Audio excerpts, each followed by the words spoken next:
Bommanahalli ಸ್ಟೇಷನ್ದು Karthik Bhandari. Bribe. ದಯವಿಟ್ಟು ನನ್ನೆಲ್ಲ topic ಮುಗಿದ ಮೇಲೆ ಯಾವುದೇ ರೀತಿ FIR ಫೈಲ್ ಮಾಡಿಬಿಡಿ. ಯಾಕಂದರೆ ನನಗೆ ಎಷ್ಟೋ ಅನುಭವಗಳಾಗಿದೆ. ಪೊಲೀಸವರು ಪ್ರಶ್ನೆ ಮಾಡಿದ್ರೆ ಫೇಕ್ FIR ಆಗುವಂಥದ್ದು ತುಂಬ ನಾನು ನೋಡಿದ್ದೀನಿ. ಇದೇ ರೀತಿ ನಾನು ಒಂದೂವರೆ ವರ್ಷಗಳ ಹಿಂದೆ ಮಾನ್ಯ ಪ್ರಧಾನಿ ಮಂತ್ರಿಗಳು ಮತ್ತು ರಾಷ್ಟ್ರಪತಿಗಳಿಗೆ ಬ್ರೈಬ್ ಬಗ್ಗೆ ಕರ್ನಾಟಕ ಪೊಲೀಸ್ ಡಿಪಾರ್ಟ್ಮೆಂಟ್ ಮೇಲೆ ಒಂದು ಲೆಟರ್ ಪಾಸ್ ಮಾಡಿದ್ದೆ. ಅದೇ ರೀತಿಯಾಗಿ ಅದು ನಮ್ಮ ಬೊಮ್ಮನಹಳ್ಳಿ ಸ್ಟೇಷನ್ ವಿಭಾಗ ಬಂದಿತ್ತು. ಅವರು ಕರೆಸಿ ನನ್ನ ಬೆದರಿಸಿದ್ರು, ನಿನ್ನ ಮೇಲೆ ರೌಡಿ ಶೀಟರ್ ಓಪನ್ ಮಾಡ್ತೀನಿ, ಏನಕ್ಕೆ ಈ ಥರ ಎಲ್ಲ ಮಾಡಿದೀಯ ನೀನು ಅಂತ. ಏನಾಗಿದೆ ಅಂದರೆ ಸಾರ್ವಜನಿಕರಲ್ಲಿ ಏನಾರ ಪ್ರಶ್ನೆ ಮಾಡೋದೇ ತಪ್ಪಾಗಿದೆ ಇವಾಗ. ಮೊದಲನೇದಾಗಿ ಯಾವುದೇ ಸ್ಟೇಷನ್ಗೆ ಹೋದರೆ ಒಂದು PVC ಪೊಲೀಸ್ ವೆರಿಫಿಕೇಶನ್ ಸರ್ಟಿಫಿಕೇಟ್ ಬೇಕಂದ್ರೆ ಲಂಚ ಕೊಡಬೇಕು. ಒಂದು ಪಾಸ್ಪೋರ್ಟ್ ವೆರಿಫಿಕೇಶನ್ಗೆ ಹೋಗ್ಬೇಕಂದ್ರೆ ಲಂಚ ಕೊಡಬೇಕು. ಯಾವುದೇ ರೀತಿ ಒಂದು ವಸ್ತು ಕಳುವಾಗಿದೆ ಅದು ಸಿಕ್ಕಿದ್ರೆ ಅದಕ್ಕೆ ಸಿಕ್ಕಾದ ಮೇಲೆ 5,000 ಕೊಡು, 10,000 ಕೊಡು, ಇದು ನಡೀತಾ ಇದೆ. ಮೊದಲನೇದಾಗಿ ನಾವು ಸ್ಟೇಷನ್ ಎಂಟ್ರ್ ಆಗಕ್ಕೆ ಮುಂಚೆ ಬೋರ್ಡ್ ಇರುತ್ತೆ, ಸತ್ಯಮೇವೆ ಜಯತೆ ಅಂತ.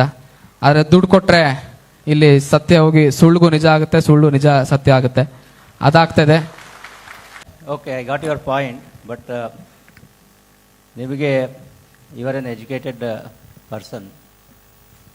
ನಾವು ಲಂಚ ಕೊಡಬೇಕು ಕೊಡಬಾರ್ದು ಅಂತಕ್ಕಂಥ ವಿವೇಚನೆ ನಿಮಗೂ ಕೂಡ ಇರಬೇಕಾಗ್ತದೆ. It is very easy to point a finger at others. 3 fingers will be pointing at you only. That you have to understand. ನೀವು ವಿದ್ಯಾವಂತರಾಗಿ ನಗರ ಪ್ರದೇಶದಲ್ಲಿ ಇರ್ತಕ್ಕಂಥವರಾಗಿ ನೀವು ಲಂಚ ಕೊಡ್ತಾ ಹೋದರೆ ಎಲ್ಲಿವರೆಗೂ ಲಂಚ ತಗೊಳ್ಳೋರು ಇರ್ತಾರೆ, ಕೊಡೋರು ಇರೋವರೆಗೂ ತಗೊಳ್ಳೋರು ಇರ್ತಾರೆ. ಆ ರೀತಿ ಇದು ನಡೀತದೆ. So therefore you have to stand up and say no to corruption. Only the awareness, education and aware citizen, they are the only ones who can curb this corruption and other issues which are there. It is not that it is not there, but the point is that there is need for awareness amongst the people also for that one. They have to stand up to it. ಈ ವಿಚಾರದಲ್ಲಿ ಇನ್ನೊಂದು ಮಾತಾಡಕ್ಕೆ ಏನು ಇಷ್ಟಪಡ್ತೀನಿ ಅಂದರೆ, ಯಾವುದೇ ಥರ complaint ಬಂದಿದೆ, 100 ರೂಪಾಯಿ ತೊಗೊಂಡಿದ್ರು ಸಹ ಸಾಕಷ್ಟು ಆಫೀಸರ್ಸ್ನ ಈಗಾಗಲೇ ಡಿಸ್ಮಿಸ್ ಮಾಡಿದ್ದಾರೆ ಡಿಪಾರ್ಟ್ಮೆಂಟಿಂದನೂ. ಸಾಹೇಬ್ರು ಹೇಳಿದಾಗೆ ತಮ್ಮಲ್ಲಿ ಅವೇರ್ನೆಸ್ ಬರಬೇಕು, ಮತ್ತು ತಾವು ಮುಂದೆ ಬರಬೇಕು. ಹೇಳ್ಕೊಂಡು ಸುಮ್ಮನೆ ಕೂತ್ಕೊಂಡ್ರೆ ಸರ್. ಒಂದು ನಿಮಿಷ ಸರ್. ಈ ರಾತ್ರಿ ಟೈಮಲ್ಲಿ ಈ ಹೋಟ್ಲು ಬೇಕರಿಗಳಲ್ಲಿ ಕಾಕಿ ಬಟ್ಟೆ ಹಾಕೊಂಡು ಅದಕ್ಕಿರೋಂಥ ರೆಸ್ಪೆಕ್ಟ್ ಬಿಟ್ಟು ಕಾಕಿ ಬಟ್ಟೆ ಹಾಕೊಂಡು ಹೋಗಿ 10 ರೂಪಾಯಿ 20 ರೂಪಾಯಿ ಹೋಗಿ ಇಸ್ಕೊಂತ ಇದಾರೆ. ಅದೊಂದು ಮೇನ್ ಸಂಗತಿ. ಯಾಕಂದ್ರೆ ನಾನು ಡೈಲಿ ದಿನನಿತ್ಯ ನೋಡ್ತಾ ಇದ್ದೀನಿ. ಅದೇ ಹೇಳಿದೆ already. I answered your question. In case you come across any such instance, any such incident, don't talk generally. Generally I can talk 1001 things. If you come across any such instance, bring it to the notice of the concerned. ನೀವು DCP ಅವರ ಹತ್ರ ಹೋದ್ರೆ he will tell how many such persons which we have come to know we have taken action. Sir, I'll just respond.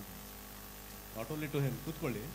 ಇಲ್ಲಿ ನೆರವೇರಿದಂತ ಎಲ್ಲರಿಗೂ ನಾನು ಹೇಳಲಿಕ್ಕೆ ಬಯಸ್ತೀನಿ ಏನು ಅಂತಂದ್ರೆ, Bengaluru city police for very long time ಸಿಕ್ಕಾಪಟ್ಟೆ ಒಂದು ಡೆಪ್ತ್ ಏನಿದೆ, transparency at the senior most level ತಮಗೆ ಐಡಿಯಾ ಇರಲ್ಲ. ಯಾಕಂತಂದ್ರೆ ಈ ಪಾಪ್ಯುಲರ್ ಕಲ್ಚರ್ ಇಂದ ಒಂದು ಪರ್ಸೆಪ್ಷನ್ ಡೆವಲಪ್ ಆಗಿದೆ ತಮ್ಮ ಹತ್ರ ಎಲ್ಲ. ಏನು ಅಂತಂದ್ರೆ ಫಿಲ್ಮು, ಸೀರಿಯಲ್ಸು ಮತ್ತೆ ಇನ್ನಿತರ ಎಲ್ಲ ನೋಡ್ಬಿಟ್ಟು ಅದನ್ನೇ ಒಂದು ರೇಡಿಯೋ ಒಂದು ರಿಪೀಟೆಡ್ ಇದು ಕಂಟಿನ್ಯೂಸ್ ಆಗಿ ಹೇಳೋದು, ಅದು ಹಂಗ್ ಮಾಡ್ತಾರೆ ಹಿಂಗ್ ಮಾಡ್ತಾರೆ ಅಂತ.